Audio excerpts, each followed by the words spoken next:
కళ్ళు విప్పిన యువరాజు. పూర్వం భాగ్యవతి నగరాన్ని సౌభాగ్యవర్మ అనే రాజు పాలిస్తూ ఉండేవాడు. ఆయన పరిపాలన ధర్మ పరిపాలన. ఆయన కింద ప్రజలు ఎలాంటి కష్టాలు లేక హాయిగా బతుకుతూ తమ రాజే తమ పాలిట దైవం అని నమ్మేవారు. సౌభాగ్యవర్మకు లేక లేక 60వ ఏట ఒక కొడుకు కలిగాడు. వాడికి సుందరుడని పేరు పెట్టుకున్నారు. లేక లేక కలిగిన ఆ కొడుకును చూసుకుని ముసలిరాజుకు ఎంత ఆనందం కలిగేదో వాడి భవిష్యత్తు గురించి ఆలోచిస్తే అంత విషాదము కలిగేది. ఎందుకంటే సుందరుడు రాజ్యార్హుడు అయ్యేదాకా, తాను జీవించి ఉండని పక్షంలో వాడికి 16 ఏళ్లు నిండేదాకా ప్రధానమంత్రిని రాజప్రతినిధిగా ఉంచవలసి వస్తుంది. ఆ తర్వాత సుందరుడికి రాజ్యము ప్రాణాలు కూడా దక్కకుండా పోవచ్చు. ఈ చింత ముసలిరాజును నిత్యము వేధించేది. ఆయన భయపడినట్లే సుందరుడు 10 ఏళ్ల వాడే ఉండగా రాజుకు జబ్బు చేసింది. అది చికిత్సలకు లొంగకపోగా రోజు రోజుకు మొదలుసాగింది. తనను మృత్యువు చేరవస్తున్నదని సౌభాగ్యవర్మ గ్రహించి తనను చిన్నతనం నుంచి ప్రాణంలాగా కనిపెట్టుకుని ఉండిన తాతను పిలిచి ఆయనతో రహస్యంగా ఇలా చెప్పాడు. తాత, నేను త్వరలోనే పోతానని తోస్తోంది. సుందరుడు పసివాడు. ఒకవేళ పట్టం కట్టినా రాజ్యం ఏలలేడు. అందుచేత వాడికి 16 ఏళ్లు నిండేదాకా మహామంత్రే రాజ్యభారం చూడక తప్పదు. మహామంత్రి రాజకార్యాలు నిర్వహించటంలో సమర్థుడే. కానీ 6 ఏళ్లు రాజ్యవైభవం రుచి మరిగాక అతడి మనసు ఎలా మారుతుందో చెప్పలేం. సుందరుడికి రాజ్యం దక్కకపోయినా నాకు విచారం లేదు. వాడి ప్రాణానికి అపాయం రాకుండా ఉండటం అతి ముఖ్యం. నాకు నీకన్నా నమ్మదగిన వాడు లేడు. అందుచేత సుందరుడి ప్రాణాలు కాపాడే భారం నీపైన వేస్తున్నాను. ఇందుకుగాను రాజాంతఃపురం మీద నీకు సమస్త హక్కులు ఇస్తున్నాను. వాటిని మహామంత్రి కూడా జవదాటడానికి వీల్లేదు. మిగిలిన రాజకీయాల ప్రసక్తి నీకు వద్దు. సుందరుడు రాజ్యార్హుడైనాక మహామంత్రి తానే వాడికి పట్టాభిషేకం చేస్తే సరే సరి. లేకపోతే సుందరుడు తన స్వశక్తితో రాజ్యం సంపాదించుకుంటాడు, లేదా రాజ్యభ్రష్టుడవుతాడు. తర్వాత సౌభాగ్యవర్మ మంత్రిని పిలిపించి, మహామంత్రి, నాకు కాలం తీరిపోయింది. సుందరుడు పసివాడు. వాడికి 16 ఏళ్లు నిండేదాకా రాజ్య పరిపాలన మీరే సాగించి ఆ తర్వాత వాణ్ణి యథావిధిగా రాజ్యాభిషిక్తుణ్ణి చేసి వాణ్ణి కనిపెట్టి ఉంటూ రాజ్యం చేయించండి. అంతదాకా సుందరుణ్ణి తాత ఆధీనంలో ఉంచుతాను. తాతకు అంతఃపురం పైన సర్వాధికారాలు ఇచ్చేశాను. సుందరుడి పెంపకం గురించి మీకెలాంటి శ్రమ ఉండదు అని చెప్పాడు. తర్వాత సౌభాగ్యవర్మ కన్నుమూశాడు. ఆయన మృతికి కంటతడి పెట్టనివాడు లేడు.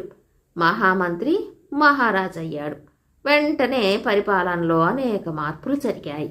అవి ప్రజలకు అనుకూలమైనవి కావు. కొత్త మహారాజు ప్రవేశపెట్టిన పద్ధతులను ఆక్షేపించటం ప్రమాదకరమని ప్రజలు తెలుసుకుని పరిస్థితులకు తలవొగ్గారు.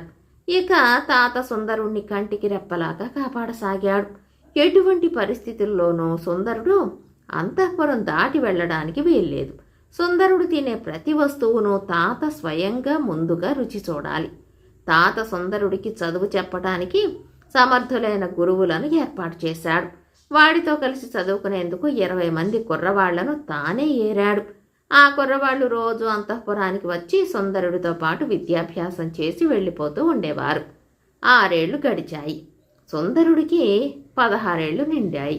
రాజప్రతినిధిగా ఉండి పరిపాలన చేస్తున్న మహామంత్రి సుందరుడికి రాజ్యాభిషేకం చేసే ప్రయత్నాలు ఏమీ చేయలేదు. కానీ సుందరుణ్ణి బతికి ఉండనిస్తే తనకు పక్కలో బల్యంగా ఉండవచ్చునని ఆలోచించి సుందరుడి తల తెచ్చిన వారికి మంచి బహుమానం ఇస్తానని తన సన్నిహితులతో అన్నాడు. అయితే తాత సుందరుణ్ణి కంటికి రెప్పలాగా హోరాత్రాలు కాపాడుతూ అంతఃపురం దాటి వెళ్ళనివ్వకపోవటం చేత ఎటువంటి ప్రమాదము జరగలేదు. మరి 2 ఏళ్లు గడిచాయి. మహామంత్రి ఒక కన్యను ఏరి సుందరుడికిచ్చి వివాహం చేశాడు. కానీ తాత తన ధర్మం తాను దృఢంగా నెరవేర్చేవాడు కావటం చేత ఆ భార్యాభర్తలను ఒక్క క్షణం పాటు కూడా ఒకచోట ఒంటరిగా ఉండనివ్వలేదు. భార్యాభర్తలు తన సమక్షంలోనే మాట్లాడుకోవాలి. రాత్రివేళ ఎవరి గదుల్లో వారు పడుకోవాలి. సుందరుడికి అతని భార్య తాంబూలం కూడా ఇవ్వడానికి వీల్లేదు. తాత చేసిన ఈ చెండ శాసనం సుందరుడికి చిరాకు పుట్టించింది.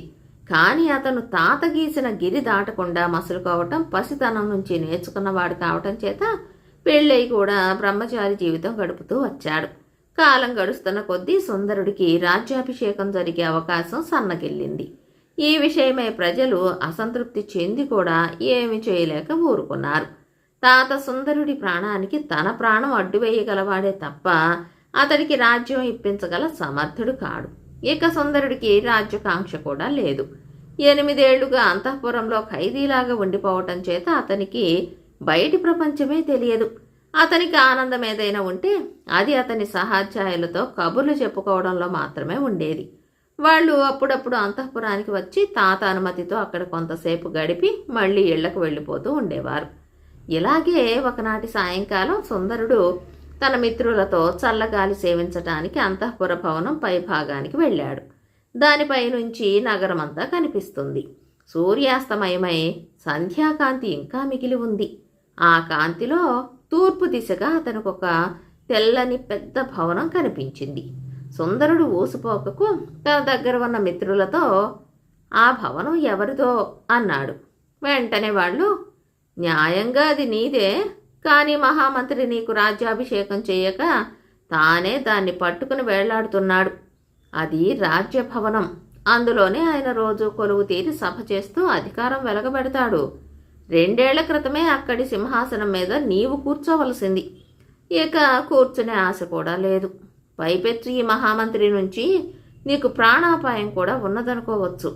నీకు రాజ్యం ఇవ్వనివాడు నీ ప్రాణం మటుకు దక్కనిస్తాడా అన్నారు. ఈ మాటలు సుందరుడి హృదయంలో ములుకుల్లాగా నాటుకున్నాయి. 2 ఏళ్లుగా తన హక్కును తాను విడిచిపుచ్చి చేతులు కట్టు కూర్చున్నందుకు అతను చాలా సిగ్గుపడ్డాడు. ప్రపంచం దృష్టిలో తనకు మానమే లేకుండా పోయింది. ప్రాణాలు ఉంటే ఎంత, లేకపోతే ఎంత. ఆ రాత్రి చాలాసేపు కబుర్లు చెప్పుకుని తన మిత్రులు ఇళ్లకు బయలుదేరేటప్పుడు సుందరుడు వారితో, మీరందరూ రేపు ఉదయం ఇక్కడికి రండి, మనం గుర్రాల మీద 4 వీధులు తిరిగి వద్దాం అన్నాడు. వాళ్ళు సరేనని వెళ్ళిపోయారు. సుందరుడు తెల్లవారుజామునే లేచి తాతతో, తాత, నేను నా మిత్రులు అలా 4 వీధులు తిరిగి వస్తాం, గుర్రాలు సిద్ధం చేయించు అన్నాడు. యువరాజులో కలిగిన ఈ మార్పుకు తాత సంతోషించాడు. ఆయన యువరాజు ఊరేగటానికి కావలసిన ఏర్పాట్లన్నీ చేశాడు. సుందరుడి మిత్రులు 20 మంది వచ్చారు. అతను వారందరితో పాటు గుర్రం ఎక్కి బయలుదేరాడు. తాత మరొక గుర్రం మీద కత్తి దూసి అంగరక్షకుడుగా బయలుదేరాడు. ఈ ఊరేగింపుకు ముందు వెనక సాయుధ పటులు నడిచారు. తాను తన బలగంతో వీధుల వెంట పోతుంటే జనం తనకేసి సంతోషంగా చూడటము, తన పట్ల ఎంతో అభిమానము భక్తి ప్రదర్శించటము సుందరుడు గమనించాడు. వాళ్ళు 4 వీధులు తిరిగి రాజ్యసభ సాగుతున్న తెల్ల భవనానికి వెళ్లారు. యువరాజును చూడగానే సభలోని వారందరూ లేచి ఎంతో భక్తితో నమస్కారాలు చేశారు. సింహాసనం మీద కూర్చుని ఉన్న మహామంత్రి మాత్రం లేవలేదు. సుందరుడు వెంటనే వెనక్కు తిరిగి వచ్చి గుర్రమెక్కి తన అంతఃపురానికి వచ్చేశాడు. అతని మిత్రులు వెళ్ళిపోయాక అతను చాలాసేపు దీర్ఘంగా యోచించాడు. ప్రజలకు తనపైన అనురాగం ఉన్నట్టే కనపడుతున్నది. కానీ వారికి రాజప్రతినిధి అయిన మహామంత్రి పైన ఎటువంటి భావం ఉన్నదో తెలియలేదు. నిండు సభలో ఆయన తనను అమర్యాదగా చూశాడంటే ఆయనకు ప్రజలలో కొంత బలం ఉండవచ్చు. నగరంలో గల వాస్తవ పరిస్థితులు తెలుసుకోవాలని సుందరుడికి గాఢమైన కోరిక కలిగింది. తాను యువరాజుగా కాక సామాన్య మానవుడిలాగా ఊరంతా తిరగగలిగితే బాగుండును. తాను ఒంటరిగా బయటికి వెళ్ళటానికి తాత సుతరాము ఒప్పడు. పెద్ద బలగాన్ని తీసుకుని తాను కూడా వస్తాడు. అది నిష్ప్రయోజనం. ఆ రాత్రి తాత నిద్రించే సమయంలో తాను బయటికి పోవాలని సుందరుడు తీర్మానించుకున్నాడు. కానీ అది కూడా సాధ్యపడే సంగతి కాదు. ఎందుకంటే రాత్రి వేళ అంతఃపుర ద్వారాలన్నీ భద్రంగా తాళాలు వేసి ఉంటాయి. ఏదైనా తాడు సంపాదించి దాని సహాయంతో వీధిలోకి దిగటానికి అతను నిశ్చయించుకున్నాడు. ఆ రాత్రి తాత వెళ్ళి పడుకున్నాక సుందరుడు తాడు కోసం వెతుకుతూ భవనం అంతటా కారాడాడు. చివరికి అతను తన భార్య పడుకునే గదికి కూడా వెళ్ళాడు. అతని భార్య పక్క మీద నిద్రపోతున్నది. కానీ అతి విచిత్రంగా ఆ గదిలోనే ఒక మూల అతనికి ఒక తాటి నిచ్చెన కనిపించింది. ఈ తాటి నిచ్చెన ఇక్కడ ఎందుకుంది అని ఒక క్షణం ఆశ్చర్యపోయి తర్వాత తన కోరిక నెరవేరింది కదా అని తృప్తిపడి దాని సహాయంతో అతను ఆ అపరాత్రి వేళ కోట గోడ మీద నుంచి వీధిలోకి దిగాడు. నగరం ప్రశాంతంగా ఉంది. ఎక్కడా జనసంచారం లేదు. అతను కొంత దూరం వెళ్ళి ఒక ఇంట్లో ఏదో సంభాషణ వినపడగా అది వినాలనే ఉద్దేశంతో ఇంటి వెలుపల ఉన్న అరుగు మీద కూర్చున్నాడు. లోపల వృద్ధ దంపతులు మాట్లాడుకుంటున్నారు. ఏం చేస్తాం, ముసలి రాజుగారు బతికి ఉండగా మనకే లోటు ఉండేది కాదు. ఆయన యోగ్యత గుర్తించగలవాడు గనుక మనకు దారిద్ర్య బాధ లేకుండా చేశాడు. ఈ మహామంత్రి సింహాసనం ఎక్కాక అటువంటిదేది లేకుండా పోయింది. పోనీ యువరాజు వచ్చాక మన కష్టాలు గట్టెక్కుతాయి కదా అనుకుంటే ఆశ కూడా అడుగంటింది. ఆ కుర్రవాడు రాజ్యం అడిగేటట్టు లేడు, ఈ నీచుడు ఇచ్చేటట్టు లేడు. ఇవాళ యువరాజు సభలోకి వస్తే ఆ దుర్మార్గుడు లాంఛనంగానైనా లేవలేదుట. ఇక మనకి దేశం అచ్చిరాదు, మరెక్కడికైనా పోదాం అంటున్నాడు భర్త. ఈ మాటలు వింటుంటే సుందరుడికి చెవులలో సీసం కరిగించి పోసినట్టయింది. ఛీ, ఇక ఉపేక్షించరాదు, రాజ్యం పుచ్చుకోవలసిందే. ఈ దంపతుల్లాగా బాధపడుతున్న వారు నగరంలో ఇంకా ఎందరున్నారో అనుకుంటూ సుందరుడు అక్కడి నుంచి కదిలాడు. త్వరలోనే అతను నగరపు తూర్పు ద్వారం చేరవస్తూ ఉండగా సన్నగా తుపరపడసాగింది. సుందరుడు ఆ సమీపంలోనే ఉన్న వినాయకుడి గుడిలోకి చేరాడు. మరికొద్దిసేపటికి జల్లు కాస్త పెద్దదయ్యింది. ఎవరో ఇద్దరు మనుషులు గుడిలోకి వచ్చారు. వాళ్ల కంట పడకుండా ఉండటానికి సుందరుడు చొప్పున విగ్రహం వెనక్కు వెళ్ళాడు. ఆ వచ్చిన మనుషులు ద్వారం వెలుపల మైదానంలో గొర్రెలను మేపుకునేవాళ్ళు. వాళ్ళు గుడిలోకి చేరి అది ఇది మాట్లాడుకోసాగారు. మధ్యలో ఒకడు రెండో వాడితో, విన్నావా, ఎంతకాలం అంతఃపురాన్ని విడిచిరాని యువరాజు ఇవాళ పెద్ద పులి నోట్లో తల దూర్చాట. అదృష్టవంతుడు ప్రాణాలతో బయటపడ్డాడు. ఆ అబ్బాయి తల తెచ్చిన వాళ్ళకి మహామంత్రి 1,00,00,000 వరహాలిస్తాడని పుకారు అన్నాడు. వాడు ఎంత పాపానికైనా సిద్ధమే. వాణ్ణి పట్టపగ్గాలు లేకుండా ఉన్నాయి, అందుకే జనాన్ని తెగ కాల్చుకు తింటున్నాడు అన్నాడు రెండోవాడు. అంతలో దూరాన బండి చప్పుడు వినిపించింది. అడుగో, వాడే వస్తున్నట్టుంది. రోజు ఈ వేళప్పుడే రాసక్రీడలకు బయలుదేరతాడు. వాన తగ్గింది, మనం పోదాం పదా అనుకుని గొర్రెల కాపర్లు గుడిలో నుంచి గబగబా వెళ్ళిపోయారు. సుందరుడు విగ్రహం చాటు నుంచి యువతలికి వచ్చి బండి చప్పుడు ఆలకించాడు. అది త్వరలోనే చేరవచ్చింది. బండి గుడిని దాటి కాస్త ముందుకు వెళ్ళగానే సుందరుడు దాని వెనక మెట్ల మీద ఎక్కి కూర్చున్నాడు. బండిలో మహామంత్రి, ఆయన ముఖ్యమంత్రి ఉన్నారు. వారు మాట్లాడుకుంటున్నారు. మన మనుషులంతా ఎక్కడ చచ్చినట్టు, వాడు పట్టపగలు వీధులన్నీ తిరిగి వస్తే ఏ మూల నుంచి ఒక బాకు విసిరినా పని తీరిపోయి ఉండేది కదా. వాణ్ణి ప్రాణాలతో ఇంటికి పోనిచ్చారే అన్నాడు మహామంత్రి. ఆయన మాట్లాడుతున్నది తన గురించేనని సుందరుడికి అర్థమయ్యింది. మహారాజా, యువరాజు బయటికి వస్తారని ముందుగా ఎవరికీ తెలియదు. దానికి తగ్గట్టు అతని చుట్టూ మిత్రులున్నారు. అతని పక్కనే తాత ఉన్నాడు. ముందు వెనక భటులున్నారు. అదీగాక నాదొక మనవి, ఆ పిల్లవాడి ప్రాణాలు తీయవలసిన అవసరం మనకేముంది? 2 ఏళ్లుగా వాడు రాజ్యం అడగలేదు, ఇక అడగబోడు. వాణ్ణి చంపడం వల్ల నష్టం బోలెడంత ఉన్నది. ముసలి రాజుగారంటే ప్రజలకు దేవుడే. అటువంటి వాడి కొడుకును హత్య చేశామంటే ప్రజలు రెచ్చిపోవచ్చు అని ముఖ్యమంత్రి విన్నవించుకున్నాడు. నీకు కొంచెం కూడా బుద్ధి లేదు. వాడు బతికి ఉన్నంతకాలము ప్రజలు వాడిపైన లేనిపోని ఆశలు పెట్టుకుంటారు. వాడు పోయాడంటే కుక్కిన పేలలాగా అయిపోతారు. వాడి తల తీసే భారం ఇక నీపైనే పెడుతున్నాను. ఆ పని వెంటనే చేయలేకపోయావో నీ తల తప్పక తీస్తాను అన్నాడు మహామంత్రి. క్షమించండి మహారాజా, నాకు 1 వారం గడువిస్తే తమ ఆజ్ఞ నెరవేరుస్తాను అన్నాడు ముఖ్యమంత్రి. తర్వాత వాళ్ళు ఇతర విషయాల గురించి మాట్లాడుకున్నారు.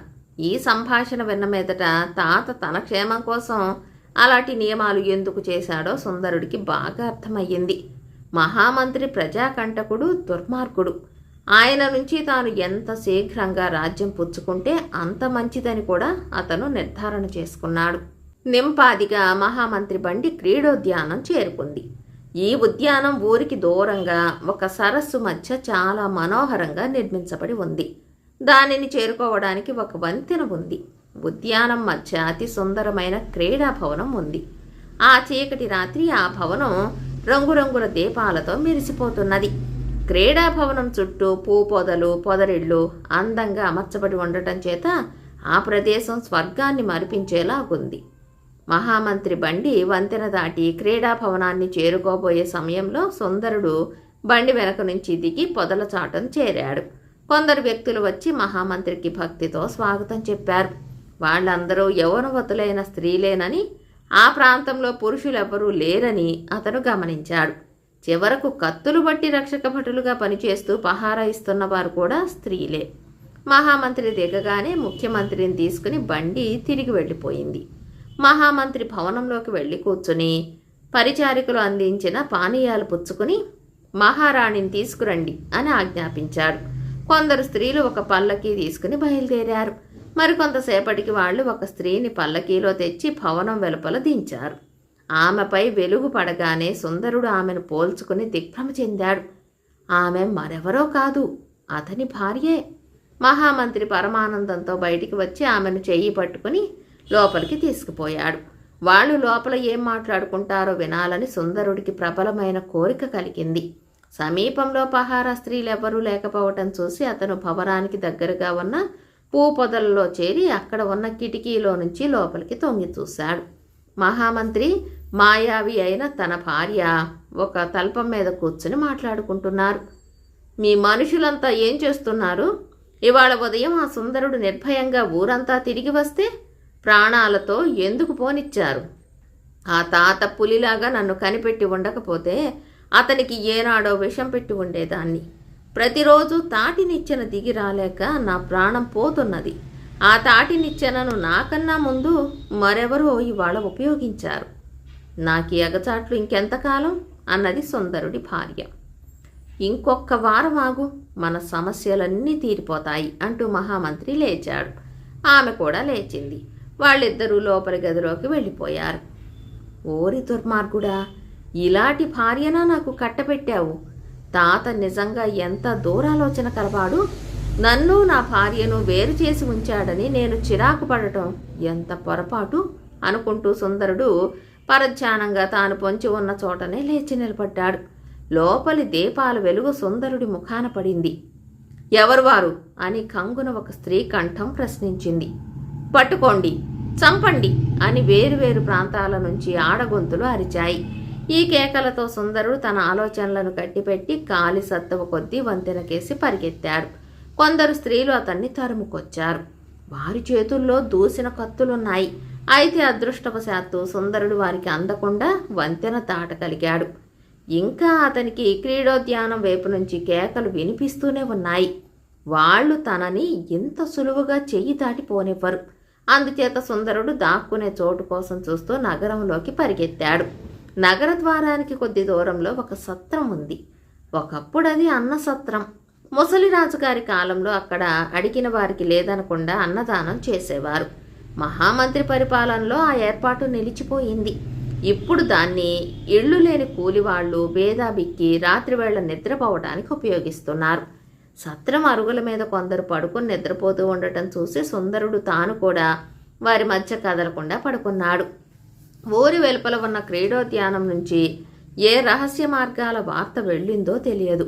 వీధి వెంబడి మనుషులు, యువరాజు ఇక్కడెక్కడో తిరుగుతున్నాడుట, వాడి తల దొరికితే రాజుగారు మనిషి ఎత్తు బంగారం ఇస్తారు, భలే మంచి అవకాశం అనుకుంటూ వెళ్ళటం సుందరుడు నిర్ఘాంతపోయాడు. త్వరలోనే వీధిలో సందడి అణిగిపోయింది. సుందరుడు ఎందుకైనా మంచిదని అలాగే పడుకుని తన పరిస్థితి గురించి ఆలోచించుకోసాగాడు. ఒక మహారాజు కడుపున పుట్టి రాజ్యాన్ని ఏలుతూ ఉండవలసిన తాను ప్రాణాలు అరచేత పట్టుకుని సత్రం అరుగు మీద నక్కవలసి వచ్చింది. తన రాజ్యాన్ని అపహరించిన వాడు పరమ దుర్మార్గుడు, నీచుడు, హంతకుడు. తన చేత తాళి కట్టించుకున్నది తాచుపాములాటిది. మీది మిక్కిలి ఆమె తన శత్రువు చేతిలో కీలుబొమ్మ. తన తల దొరికితే మహామంత్రికి అర్పించి బహుమానాలు పొందాలని నగరంలో ఉండే క్షుద్రులందరూ అర్ధరాత్రి వేళ వీధుల వెంట కారాడుతున్నారు. జీవితం ఎంత చిత్రమైనది. ఇలా ఆలోచించుకుంటున్న సుందరుడికి అడుగుల చప్పుడు వినిపించింది. ఎవరో మనిషి సత్రం మెట్లెక్కి అరుగు మీదికి వచ్చి తనకు దగ్గరలో నిలబడ్డట్టు అతనికి తోచింది. ఇదే తన ఆఖరు క్షణం అనుకున్నాడు సుందరుడు. కానీ ఆ వచ్చిన మనిషి అతన్ని తల కోసం చూసే హంతకుడు కాడు. అతను ఒక గొప్ప గజ దొంగ, మంత్రసిద్ధి కలవాడు కూడాను. అతను ఏడాదికి ఒకసారి దొంగతనానికి బయలుదేరేవాడు. గొప్పవాళ్ళ ఇళ్ళు మాత్రమే ప్రవేశించేవాడు. రత్నాలు మాత్రమే దొంగిలించేవాడు. వెండి బంగారాలు అతనికి మట్టితో సమానం. అతను దొంగలలో రాజులాంటివాడు.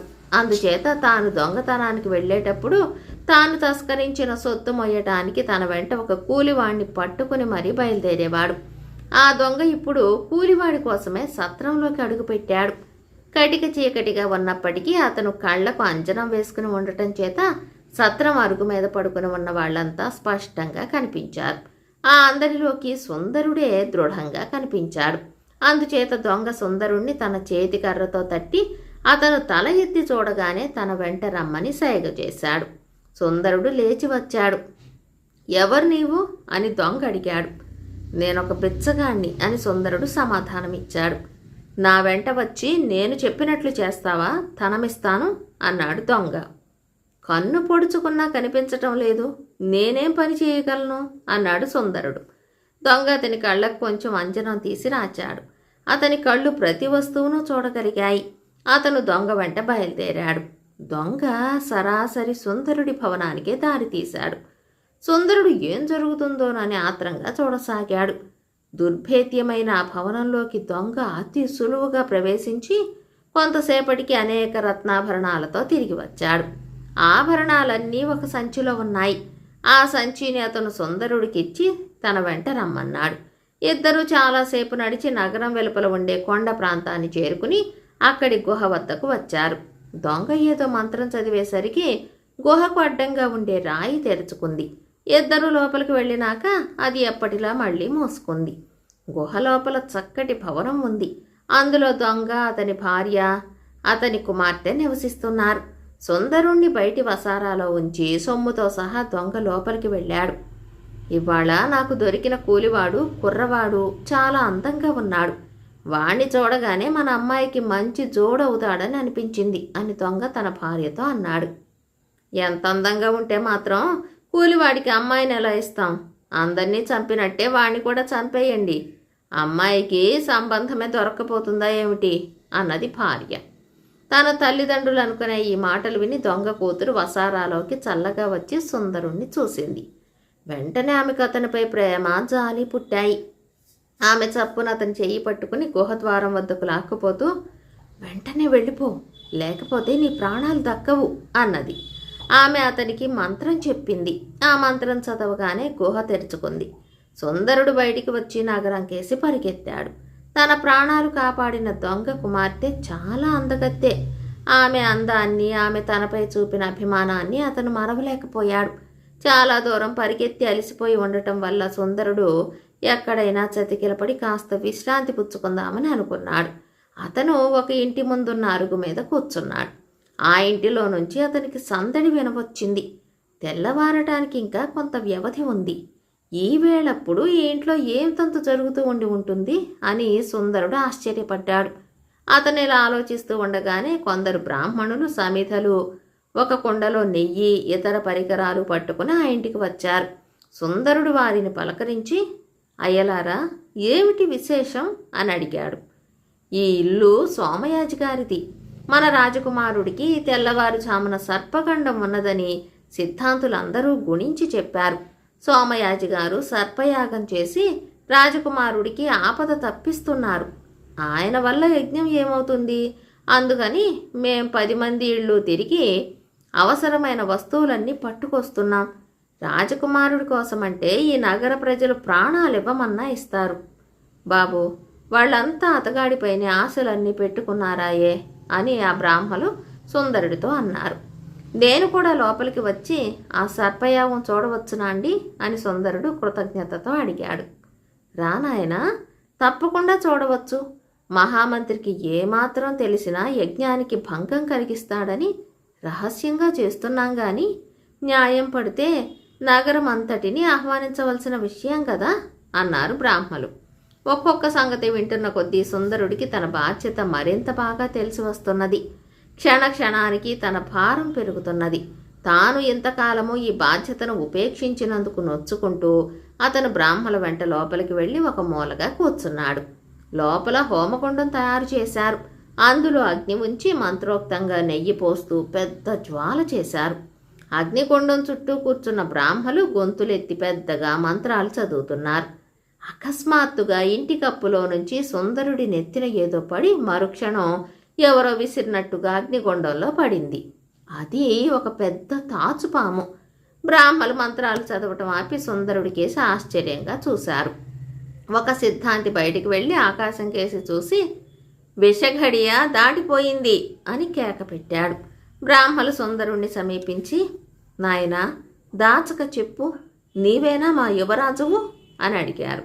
సుందరుడు వారి పాదాలకు నమస్కారం చేసి, నేను యువరాజునే మీకు చిన్న మెత్తు ఉపకారం చేయకపోయినా మీరు నా మీద వాత్సల్యంతో నాకు రాబోయే ఆపద ముందే గ్రహించి నా ప్రాణాలు కాపాడారు. మీరు నాకు తండ్రులు, నేను మీ కుమారుణ్ణి. మీరేది ఆజ్ఞాపిస్తే అది చేయటానికి సిద్ధంగా ఉన్నాను అన్నాడు. శీఘ్రమేవ రాజ్యప్రాప్తిరస్తు అని బ్రాహ్మలు సుందరుణ్ణి దీవించారు. సుందరుడు వారి ఆశీర్వాదాలు పొంది ఇంటికి బయలుదేరేసరికి తూర్పు తెల్లవారుతూ ఉంది. అప్పటికే తాత లేచి సుందరుడు ఎక్కడా కనబడకపోయేసరికి ఏదో జరిగిందని గాభరా పడిపోతున్నాడు. దీనికి తగ్గట్టుగా దొంగలు ఇల్లు కొల్లగొట్టినట్టు తెలుస్తోంది. మహామంత్రే ఏదో దుండగం చేశాడని, తాను ఇంతకాలము రాజకుమారుణ్ణి కాపాడటానికి చేసిన ప్రయత్నమంతా బూడిదలో పోసిన పన్నీరైపోయిందని, యువరాజు ఇక మళ్ళీ తనకు ప్రాణాలతో కనిపించడని ఆ ముసలివాడు తహతహలాడిపోతున్నాడు. ఆ సమయంలో సుందరుడు ఇంటికి తిరిగి వచ్చాడు. తాతకు ప్రాణాలు లేచి వచ్చినట్టయింది. బాబు, నాతో చెప్పకుండా రాత్రివేళ ఎక్కడికి వెళ్ళావు అని తాత అడిగాడు. ఆ సంగతులన్నీ తర్వాత చెబుతాను, ముందు నీవు పోయి ముఖ్యమంత్రిని పిలుచుకురా అన్నాడు సుందరుడు. యువరాజు పిలుస్తున్నాడనగానే ముఖ్యమంత్రి వచ్చాడు. ఎందుకు నన్ను రమ్మన్నారట అని ఆయన సుందరుణ్ణి అడిగాడు. నిన్న రాత్రి మహామంత్రికి మీరు మాట ఇచ్చారు కదా, వారం రోజుల్లోపుగా నా తల తెచ్చిస్తానని, అందుకే పిలిచాను అన్నాడు యువరాజు. ముఖ్యమంత్రి యువరాజు కాళ్లపై పడి, క్షమించండి మహారాజా, ఆ దుర్మార్గుడితో నేను వేగలేక ఎటైనా పారిపోయే ప్రయత్నంలో ఉన్నాను. నేను నిజంగా తమకు అపకారం చేయగలననుకుంటున్నారా అన్నాడు కళ్ళ నీళ్లు పెడుతూ. ఎక్కడికి పారిపోనవసరం లేదు. రాజద్రోహం నేరం కింద ఆ మహామంత్రిని, వాడి ఉంపుడు గత్తెను పట్టుకురావటానికి భటులను పంపండి. ఇక నుంచి నేను రాజును, మీరే మహామంత్రి. ఇవాళ సభకు వచ్చి ఆ రాజద్రోహులనిద్దరినీ విచారించి శిక్షిస్తాను అన్నాడు సుందరుడు. ఆ ఉదయం రాజ్యసభ ఆరంభమయ్యేసరికి మహామంత్రి యువరాజు భార్యగా నటిస్తున్న దుర్మార్గురానికి సంకెళ్ళు తగిలించి భటులు తెచ్చారు. సుందరుడు తన 20 మంది మిత్రులతోనూ వచ్చాడు. అతను మొదటిసారిగా తన సింహాసనంపై కూర్చున్నాడు. రాజద్రోహుల విచారణ జరిగింది. వారికి శిరశ్ఛేదం విధించబడింది. ఈ వార్త కార్చిచ్చులాగా నగరమంతా వ్యాపించింది. జనంలో కలిగిన ఆనందోత్సాహానికి అంతులేదు. ప్రతి ఇంట పండగ చేసుకున్నారు. ఆ రోజే కొంత సైన్యాన్ని వెంట పెట్టుకుని సుందరుడు గజదొంగ ఉండే గుహకు వెళ్ళి మంత్రం తెలిసి ఉండటం చేత సులువుగా లోపల ప్రవేశించాడు. తనకు మరణదండన పడుతుందని దొంగ అనుకున్నాడు. కానీ సుందరుడు అతన్ని ఏమీ చేయలేదు. నీవు దొంగతనం చేసిన సొమ్ము తీసుకుపోయి ప్రజలకు పంచడానికి, నీ కుమార్తెను నాకిచ్చి పెళ్లి చేయమని అడగటానికి వచ్చాను. గడిచిన రాత్రి నీకు కూలీగా పనిచేసింది నేనే. మీ అమ్మాయి నా పట్ల చూపిన ఆదరాన్ని నేను మరువలేను అన్నాడు సుందరుడు. తర్వాత యువరాజు పరిపాలనా వ్యవస్థ యావత్తూ సరిదిద్దాడు. దాన ధర్మాలు మళ్లీ మునుపటిలాగే సాగాయి. ధర్మసత్రాలకు మళ్లీ జీవం వచ్చింది. సర్పయాగం చేసిన బ్రాహ్మలే వచ్చి సుందరుడికి రాజ్యాభిషేకము, వివాహము జరిపించి అంతులేని బంగారం దక్షిణగా పుచ్చుకున్నారు. సుందరుడు ప్రజల కష్ట సుఖాలు తనవిగా చూసుకుంటూ తన భార్యతో సుఖంగా జీవించాడు. కథ కంచికి మనమింటికి.